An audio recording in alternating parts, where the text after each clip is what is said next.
Hey, John, welcome. Thank you. Well, it's good to be here.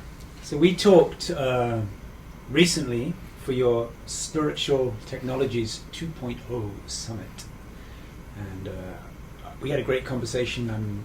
I'm curious to know a little bit about the other conversations you had. So, let's start off. I'd like for you to define for a neophile what is a spiritual technology?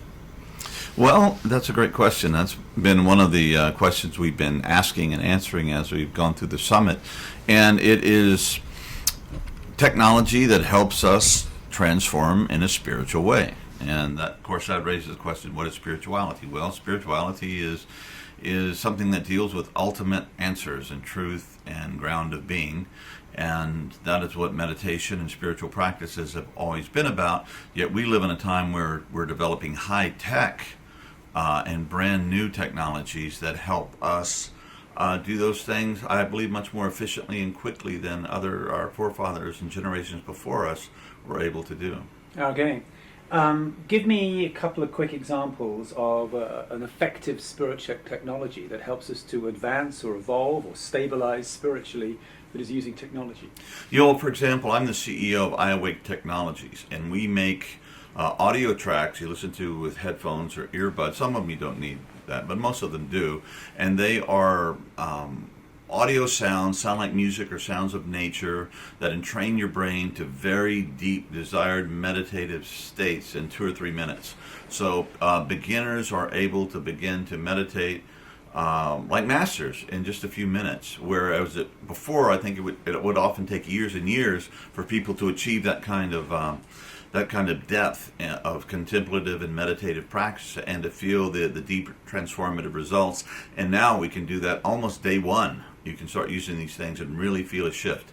And not only are you reaching these deep states, but it's beginning to transform and do very positive things in the brain. So so of course everything you're doing is enhanced because your brain is functioning and evolving at a higher level.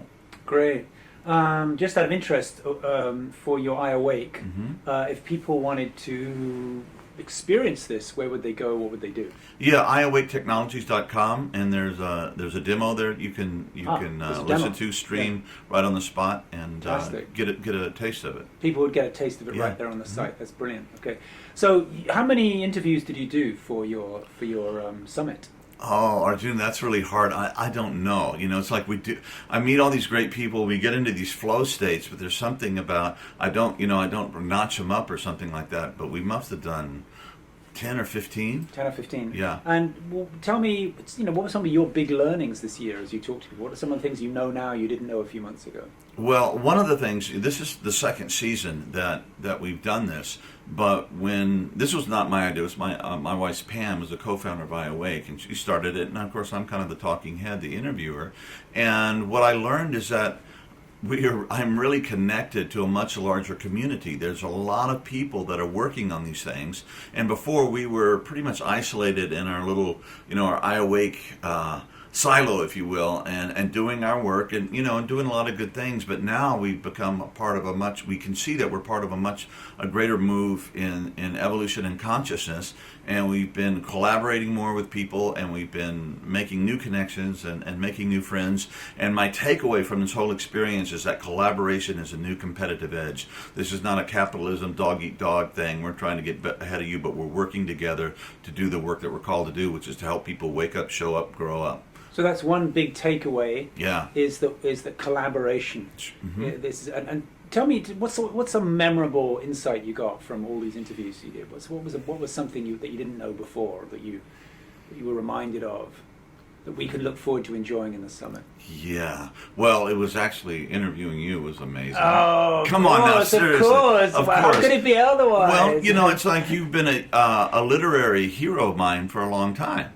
And I briefly met you at some conference, but we were both kind of, it wasn't much of a connection. And your book, Translucent Revolution, has been, I talk about it in my book, Integral Recovery, and I have given it to all my students as part of the required reading. And it's like one of those books I can't keep on my bookshelf because I keep giving it away. And so to meet with you and just to experience your your beautiful energy and your beautiful rhetorical style. You were educated at Oxford, I believe, right? Well, Cambridge. Cambridge. I'm sorry. It's only the competitive school, but that's okay. Yeah, I know. So that really comes through, and it's a very different thing. And I enjoyed it very much, your presence. And you gave me 6 chapters of your new book to read, and talk. It was amazing reading it and then being able to query you on that. And this basically this cycle that you're talking about. It's radiant being. Is that the name? Radical brilliance. Radical brilliance. That's well. If If that name's already been taken, you can kick in the other one. Radical brilliance. Yeah. And there's a lot being said about flow states now and getting to these optimal states where you can really bring things together and create Stealing and write fire. and communicate. J.D. Stealing Whelan, fire, yeah. brilliant.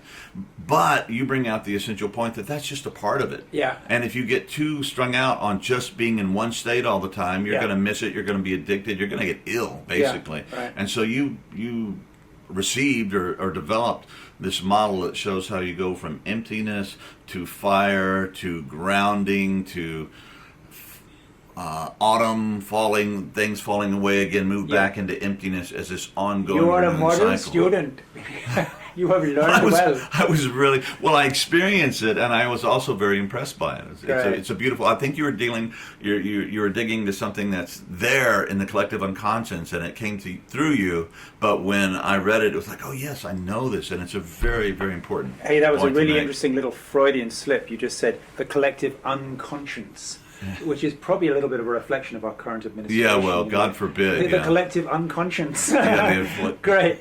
Well, listen, thank you so much for taking these few minutes with us. It's very generous of you. The Spiritual Technologies 2.0 Summit is free. You've taken the time to collect all these people together to share some incredible stuff. I know Jonathan Robinson is there. That's right. I know that Dave Asprey of Bulletproof is there. I know that Vishen Lakahani of Mind Valley is there.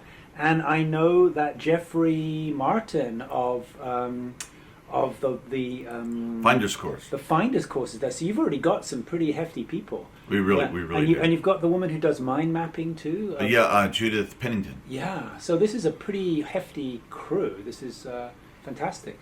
So thank you so much for doing this. I'm really grateful that we can share this with my peeps. And hasta la vista. Thank you.